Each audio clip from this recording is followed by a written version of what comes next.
యాదాద్రి భువనగిరి జిల్లా చౌటుప్పల్ మండలం ఎల్లగిరి గ్రామ పంచాయతీ పరిధిలో ఉన్నాం. కాంగ్రెస్ పార్టీ గ్రామశాఖ అధ్యక్షులు సురకంటి నాగరాజు రెడ్డి గారు మనతో పాటు ఉన్నారు. నమస్కారం సార్. మీరు గ్రామశాఖ అధ్యక్షునిగా ఎంతకాలం నుంచి పనిచేస్తున్నారు? 1 year. పార్టీ బలోపేతానికి ఎలాంటి కృషి చేస్తున్నారు సార్ మీరు? పార్టీ బలోపేతం నా వంతు కృషి ఇప్పుడు ఇందిరా ఇండ్లు మా ఊర్లో 20 ఇండ్లు వచ్చినాయి. 20 ఇండ్లకు సహకరించి మా నాన్నటోళ్ళు కాకుండా పేదవాళ్ళు ఎవరు వాళ్ళకు గుర్తించి వాళ్ళకి ఇవ్వడం జరిగింది. రేషన్ కార్డులు గుర్తించి ఇవ్వడం జరిగింది. ఇంకోటి రైతు బీమా కూడా చనిపోయిన వాళ్ళకు రావడం జరిగింది.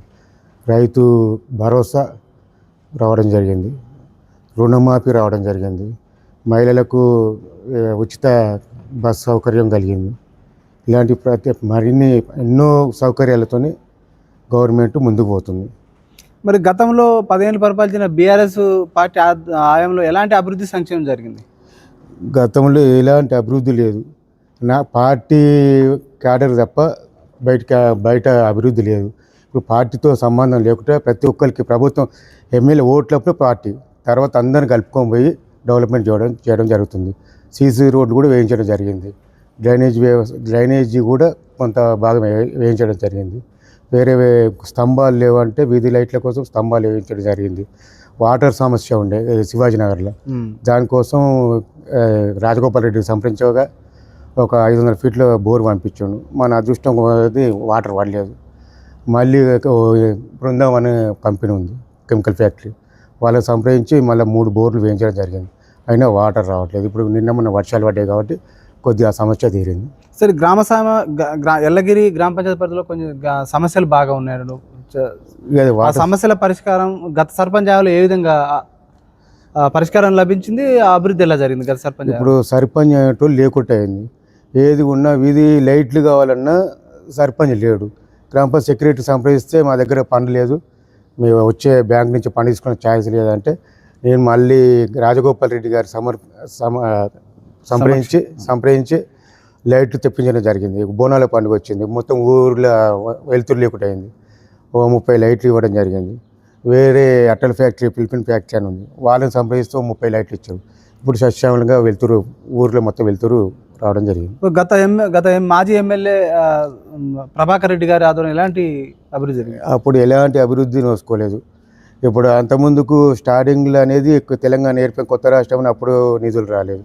తర్వాత 5 ఏళ్ళ తర్వాత రాజగోపాల్ రెడ్డి గెలవడం జరిగింది.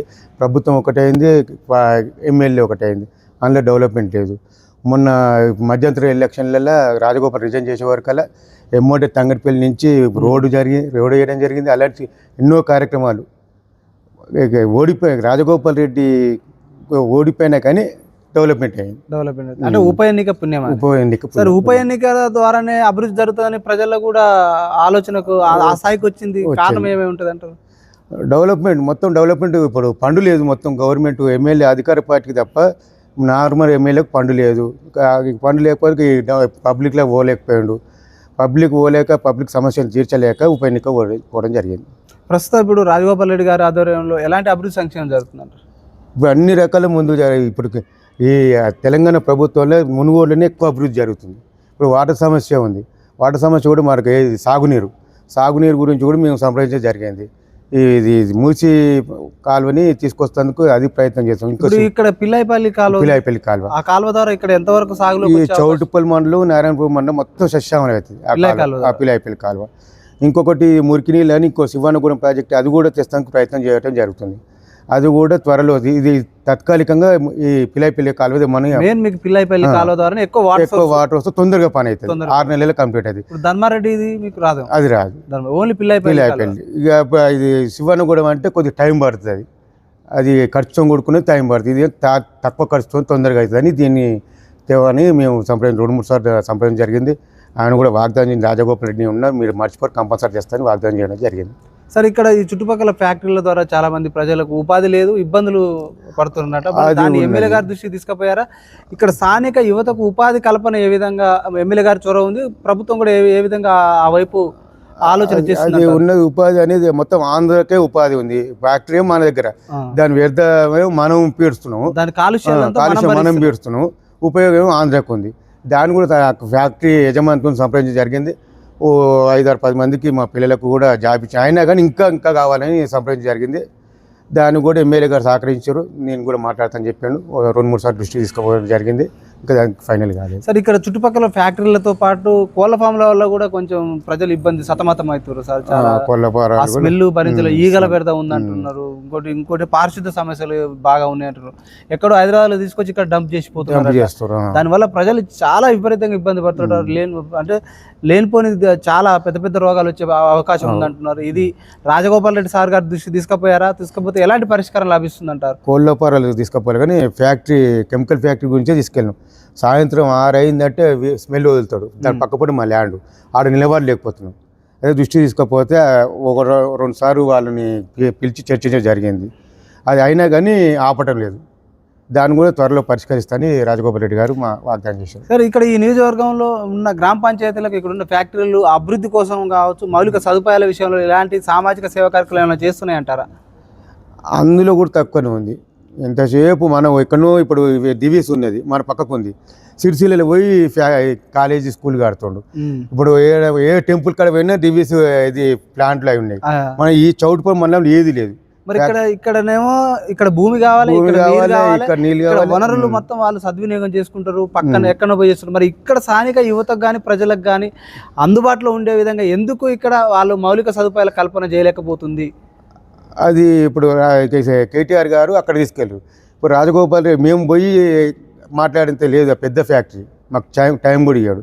ఎమ్మెల్యే గారు దృష్టి తీసుకుపోయినాం. అది కూడా డెవలప్మెంట్ అనేది మాకు కావాలి, లేదంటే ఫ్యాక్టరీ అని తీయాలి. కానీ విషవాయువు మేము పెడుస్తున్నాము, డెవలప్మెంట్ ఏమో వేరే ఎక్కడెక్కడ పోతారు, ఇది లీడర్ ఇంపార్టెంట్ పర్సన్లకి ఇస్తున్నాం. దాన్ని కూడా చర్చిస్తున్నానని చెప్పడం జరిగింది. మరి ప్రజలు బాగా సతమతం అవుతారు, ఇబ్బంది పడుతారు. ఎందుకంటే ఇక్కడ వనరులు వీళ్ళు వినియోగించుకున్నప్పుడు ఆ వనరులతో పాటు ఇక్కడ ఉన్న ప్రజలు కూడా పట్టించుకోవాలి కదా. ప్రజలు కూడా మేము మమేకమై మా ఊర్లో 2-3 సార్లు ఫ్యాక్టరీ కాడ కూడా పోవడం జరిగితే ఇప్పుడు ఎంతసేపు మాకు ఉపాధి కలిపి ఉన్నాం. ఉపాధి స్మెల్ కూడా దాన్ని ఇప్పుడు వ్యర్థ పదార్థం వేస్ట్ పోర్లు వేసి అందులో వాటర్ వదులుతారు. అయితే అది ప్లాంట్ తీసుకపోయి చార్జ్ అవుతాయి, ప్లాంట్ తీసుకపోయి అది చేయాలి, ఏది వ్యర్థ రీసైక్లింగ్ చేసుకోవాలి. అది ఏమవుతుందంటే వాటర్ కోసం అని బోర్లు వేస్తారు, 1000 ఫీట్లు 1500 ఫీట్లు వేసి అన్ననే వదిలిపెట్టేస్తారు పైపు. అది మొత్తం భూగర్భ జలం మొత్తం ఇక్కడ ఉన్న భూగర్భ జల ఇప్పుడు ఏదైతే తాగునీరు కూడా ఇబ్బంది అవుతుంది, మొత్తం కలుషితం అయిపోయింది. అందులో చుట్టుముట్టు పక్క వాళ్ళకి తీస్తే వాటర్ నోట పోయలేం, మొత్తం అదే వాటర్ కెమికల్ వాటర్ వస్తుంది. దాన్ని కూడా మేము సంప్రదించడం జరిగింది. దాన్ని కూడా త్వరలో పరిష్కరిస్తానని ఎమ్మెల్యే గారు మాట్లాడడం జరిగింది. సార్ ఇక్కడ ఈ గ్రామంలో బాగా ఇప్పుడు ఏది సర్పంచుల నిధులు లేకపోవడం వల్ల వాళ్ళు కనీసం ఏం పనులు చేయలేని పరిస్థితి, కేంద్ర నిధులు రావట్లేదు, ఇటు రాష్ట్ర నిధులు ఆగింది. ఎందుకు ఎలక్షన్లు పోలేకపోతుంది అంటారు ప్రభుత్వం? అది 42% బీసీ రిజర్వేషన్ కోసం ఇది ఆపడం జరిగింది. ఇది సెంట్రల్ గవర్నమెంట్ పోతే రాష్ట్రపతి దగ్గర పెండింగ్లో ఉంది. ఆ రిజర్వేషన్ ఫైనల్ అయితే ఎలక్షన్ పెడతా అని రెడీగానే ఉన్నాం. రిజర్వేషన్ బీసీ కోసమే పెండింగ్ పడ్డది, రిజర్వేషన్ల ద్వారా ఇప్పుడు ఆగింది. సార్ అదేవిధంగా గ్రామంలో కుక్కలు పెడతా కోతులు పెడతా బాగుంది అంటున్నారు సార్, దాన్ని నియంత్రించాలని ప్రజలు మా దృష్టికి తీసుకొచ్చారు. అది బాగా ఉన్నది, దాని దృష్టికి ఎమ్మెల్యే గారి దృష్టి తీసుకపోయి మేము కూడా రెడీ అయ్యాక పోలేదు. సార్ బెల్ట్ షాపుల నియంత్రణ ఏ విధంగా సార్? ఇప్పుడు ఈ రాష్ట్రంలోనే ఆదర్శంగా నియోజకవర్గంగా నిలిచినట్టున్నారు ప్రజలు కూడా. ఈ బెల్ట్ షాపుల నియంత్రణ ఒక రాజగోపాల్ రెడ్డి సారే నియంత్రణ చేసిండు. ఈ 119 నియోజకవర్గాలలో కూడా అన్ని నియోజకవర్గాలు మునుగోడు నియోజకవర్గం ఆదర్శం తీసుకోవాలంటున్నారు. ఇది ఎలా సాధ్యమైంది అంటారు? ఇది రాజగోపాల్ రెడ్డి శ్రద్ధ వహించి ప్రతి ఊరికి తిరిగి ఇంతసేపు డెవలప్మెంట్ మీకు ఏదిగా డెవలప్ బెల్ట్ షాపులు అరికట్టడం జరిగింది. కొన్ని గ్రామాల్లో వాళ్ళకు స్వచ్ఛందంగా బెల్ట్ షాపులు ప్రతిజ్ఞ చేసి వాగ్దానం చేసి బంద్ చేయడం జరిగింది. అలా కొన్ని గ్రామాలు ఆదర్శ ఒక గ్రామం నుంచి ఒక గ్రామం అట్లా కొంత ముందుకు పోవడం జరిగింది. ఇప్పుడు హైదరాబాద్ కూడా కూతవేరు దూరంలో ఉన్నది. ఇక్కడ అంటే యువతకు స్థానిక యువతకు ఉపాధి కల్పనతో పాటు ఇక్కడ డ్రగ్స్ గంజాయి కూడా ఎక్కువ విచ్చలవిడిగా దొరికే పరిస్థితులు ఉన్నాయి అంటున్నారు. మరి దానిపై నియంత్రణ ఏ విధంగా ఉంది, పర్యవేక్షణ ఏ విధంగా ఉందంటారు? అది కూడా మా దృష్టికి ఈ మధ్యలోనే వచ్చింది, మా దగ్గర కూడా ఈ మధ్యలోనే వచ్చింది. దాని గురించి కూడా మేము మండల లీడర్ను సంప్రదించడం జరిగింది. వాళ్ళు కూడా ఎమ్మెల్యే గారి దృష్టికి తీసుకుపోతున్నారు. త్వరలో దాన్ని కూడా పరిష్కారం. చాలా ఈ పిల్లలు మొత్తం కాలేజ్ చేసే పిల్లలు మొత్తం దానికే బానిస అవుతారు. వాళ్ళు బానిస అయి వాళ్ళు ఏం చేస్తుంటే ఎక్కడ తిరుగుతుండే కూడా తల్లిదండ్రులు కూడా శ్రద్ధ వహించక అవసరం అంటే తల్లిదండ్రులు కూడా కొట్టే అంత స్టేజ్కి అవుతారు డ్రగ్స్ వాడి. అది చాలా భయంకరమైన అలవాటుగా మారింది. దాన్ని కూడా త్వరలో పరిష్కరిద్దామని మీ ఊరు గ్రామ ప్రజలు కూర్చొని సామరస్యంగా పరిష్కరిద్దామని ప్రణాళిక రూపొందిస్తున్నాం. దాంతోపాటు గ్రామంలో ఏదైతే ఇప్పుడు మా గత సర్పంచ్ హయాంలో సీసీ రోడ్ల నిర్మాణం కాబట్టి ఏవైనా కూడా అక్కడ కొన్ని రోడ్లు కూడా విస్తరణ చేయాలంటున్నారు, రోడ్డు డెవలప్మెంట్ కూడా చేయాలంటున్నారు. మరి అది అయ్యే అవకాశం ఉందంటారా ప్రస్తుతం? అవుతాయి. కాంగ్రెస్ ప్రభుత్వం కంపల్సరీ అది. ఇప్పుడు కొన్ని రోడ్లు అంతకుముందు పోస్తామని అన్నా కానీ అవి పోయలేదు సీసీ రోడ్లు. కాంగ్రెస్ ప్రభుత్వం మన ఎమ్మెల్యే గారు వచ్చిన తర్వాత మా ఊర్లో ఇంచుమించు 3 కిలోమీటర్లు రోడ్డు ఎల్లగిరి నుంచి ముక్కులంబై సీసీ అయింది. ఎల్లగిరి గ్రామ పంచాయతీ నుంచి మెయిన్ రోడ్ దాకా ఓ సీసీ అయింది. ఇక్కడ ఒకటి కాలనీ ఉంటుంది. ఈ మెయిన్ రోడ్ నుంచి లోపల దాకా ఎదుగు రోడ్ అయింది. మా శివాజీనగర్లో కొంత రోడ్ అయింది.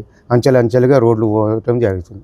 సరే, యూరియా కొరత బాగా సతమతం, ప్రజలు యూరియా దొరుకుతలేదని అంటున్నారు. ఆ యూరియా సెంట్రల్ గవర్నమెంట్ రిలీజ్ తీసుకుపోయారా ఏమన్నా? మరి దాని సెంట్రల్ గవర్నమెంట్ రిలీజ్ చేయక యూరియా కొరత చాలా అధ్వానంగా ఉంది. పబ్లిక్ మొత్తం సతమతం అవుతారు. అది కూడా ఎమ్మెల్యే గారి దృష్టికి తీసుకెళ్ళినాం. ఇప్పుడు కొంత రావడం జరిగింది.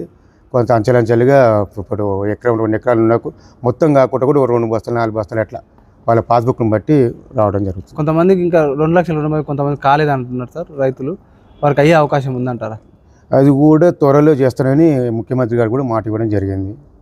ఇక్కడ గ్రామంలో ఇందిరమ్మ ఇండ్లు కానీ రేషన్ కార్డుల పంపిణీ పేదల నిరుపేదలకు ఏ విధంగా అందుతున్నాయి?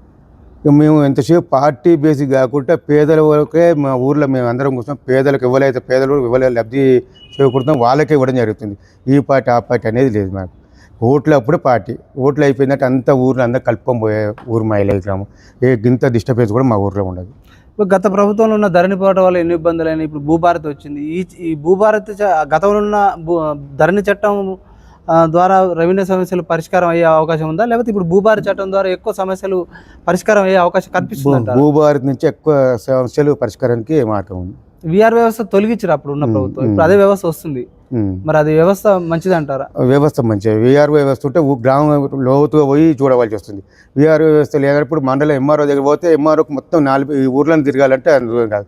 విఆర్ దృష్టికి ఏమి తీసుకపోతే అది ఎంఆర్ఓ దృష్టి తీసుకుపోయి పరిష్కరించడానికి మార్గం సుగమవుతుంది. ఇప్పుడు అంటే మొదటి నుంచి కాంగ్రెస్ కోసం కష్టపడ్డోళ్ళు కాకుండా పార్టీ మారి వచ్చిన వాళ్ళకి ఎక్కువ ప్రాధాన్యత ఇస్తున్నారు అంటున్నారు కొంతమంది కార్యకర్తలు. ఎంతవరకు వాస్తవం అంటారు? అలాంటిది ఏం లేదు మా ఊర్లో. మరి అలాంటిది లేదు. అందరం కలుపుకొని పోతున్నాం. ఈ పార్టీ ఆ పార్టీ ఒక పార్టీలు ఉన్నామంటే పార్టీ బేసిక్లో ఒకటే లైన్లో పోతున్నాం మేము. అలాంటి కొత్త పాత అనేది లేదు, వర్గ భేదం మా ఊర్లో లేదు. త్వరలో స్థానిక ఎన్నికలు రాబోతున్నాయి సార్. ఎలక్షన్ ఏదైనా కూడా మద్యం డబ్బు ఏరులైపోతుంది. ఇప్పుడు ఆ పార్టీలే ప్రజలను ప్రలోభాలకు గురి చేస్తున్నారు, అది మద్యమో డబ్బు ఇచ్చి. అలాంటి సంస్కృతి పోవాలంటే, మార్పు రావాలంటే ప్రజల్లో ఓటర్లో ఎలాంటి చైతన్యం రావాలంటారు, లేకపోతే పార్టీలలో ఏమైనా మార్పు రావాలంటారా? ప్రజలనే చైతన్యం రావాలి. ఇప్పుడు మా ఊర్లో ఉన్నది మా రికల మహేందర్ రెడ్డి అని ఉన్నాడు. ఇప్పుడు వాటర్ ప్లాంట్ ఉంది అతనికి. ప్రతి 3 ఊర్లు ఒక్క దగ్గర లేదు. ముక్కులంబ, ఎల్లగిరి, శివాజీ 3 ఊర్లను మొత్తం ఇంటింటికి పోయి 6 సంవత్సరాల నుంచి వాటర్ ఫిల్టర్ వాటర్ ఇంట్లో సరఫరా చేస్తాడు 6 ఏళ్ళ నుంచి. ఇంకోటి ఫంక్షన్ హాల్ ఉంది. మా ఊరు వాళ్ళకు మామూలు ఛార్జీలు తీసుకొని ఫంక్షన్లు ఇస్తుండు. తన వంతు కృషి ఆయన చేస్తుండు. ఒకవేళ జనరల్ కేటగిరీకి వస్తే సర్పంచ్గా మేము గెలిపించడానికి మేము అందరం ముందున్నాం. ఇప్పుడు రాజగోపాల్ రెడ్డి గారు కూడా కొన్ని అంటే ఇక్కడ ఏదైతే త్రిపులారు విషయంలో కూడా ఇక్కడ స్థానిక రైతాంగాలు నష్టపోతున్నారు, ప్రభుత్వాన్ని చేయాలని కూడా ఆయన ధర్నాలు కూడా చేసే పరిస్థితికి వచ్చింది. ఎందుకు రైతాంగానికి ఇబ్బంది పెట్టే పరిస్థితులు ఏర్పడుతున్నాయి? అది తెలంగాణ టీఆర్ఎస్ ప్రభుత్వం వల్ల ఏర్పడేది. అది అవుటర్ నుంచి రీజనల్ రింగ్ 47 కిలోమీటర్లు ఉండాలి. అయితే 28 కిలోమీటర్ కాడ కుదిర్చడం జరిగింది. అయితే చుట్టుముట్టు చూస్తే 40 కిలోమీటర్లు మన చౌటుప్పల్ కాడికి వచ్చారు. దివీస్ ఉంది కాబట్టి దివీస్తోని కుమ్మక్కయ్యి 28 కిలోమీటర్లకు కుదిర్చడం జరిగింది. అది కూడా రైతులు ఆందోళన చేయడం జరిగింది. ఇంకా దాంట్లో ఏమన్నా ప్రణాళిక మార్పులు చేర్పులు ఉంటే మార్చవలసిందిగా ముఖ్యమంత్రి దృష్టికి తీసుకోవాలి. సరే, ఇక్కడ ఉన్న ప్రజలు కానీ కాంగ్రెస్ కార్యకర్తలు కానీ రాజగోపాల్ రెడ్డికి మంత్రి పదవి ఇవ్వాలని ఆశిస్తున్నారు. అది వచ్చే అవకాశం ఉందంటారు ఏమన్నా? అది 100% ఇవ్వాలి. 100% పార్టీలోకి వస్తేప్పుడు వాగ్దానం చేసిన ఏమన్నా ఎంపీ ఎలక్షన్లో రాజగోపాల్ రెడ్డి లేకపోతే ఎంపీ చామల కుమార్ రెడ్డి గెలిచేవాడు కాదు. తన భుజాల మీద వేసుకొని మొత్తం కాన్స్టిట్యూషన్ మొత్తం తిరిగి గెలిపించడం జరిగింది. అలాంటప్పుడు మాకు ఈ మునుగోడు డెవలప్ కావాలన్నా కూడా మంత్రి పదవి ఇవ్వాలని మా కోరిక. సరే, ఇప్పుడు కోమటిరెడ్డి రాజగోపాల్ రెడ్డి గారు సుశీలమ్మ ఫౌండేషన్ ద్వారా ఎలాంటి సామాజిక సేవా కార్యక్రమాలు కొనసాగుతున్నాయి అంటారు? వైద్య కండ్లకు అన్ని వైద్యం, స్కూళ్ళు కూడా సొంత ఫండ్ పెట్టి స్కూల్లో ఫర్నిచర్ కూడా ఏర్పడడం జరిగింది. ప్రతి ఊరు మార్నింగ్ వాక్ చేసి ప్రతి ఊరు ఏ ఊర్లో ఏ సమస్య ఉందని రోజు ఒక ఊరు వేసుకొని తిరుగుకుంటూ మొత్తం డెవలప్ ఇక్కడే మునుగోడులోనే ఉండి క్యాంప్ ఆఫీస్లో కూడా డెవలప్ చేయడం జరిగింది. మరి ఎమ్మెల్యే గారు ప్రజలకు అందుబాటులో ఉంటున్నారు? అందుబాటులో ఇక్కడ అందుబాటులో మేము పిలిస్తే వచ్చే అంతే కూతబెట్టి దూరాన్ని ఉంటట్టు హైదరాబాద్ ఉండట్లేదు.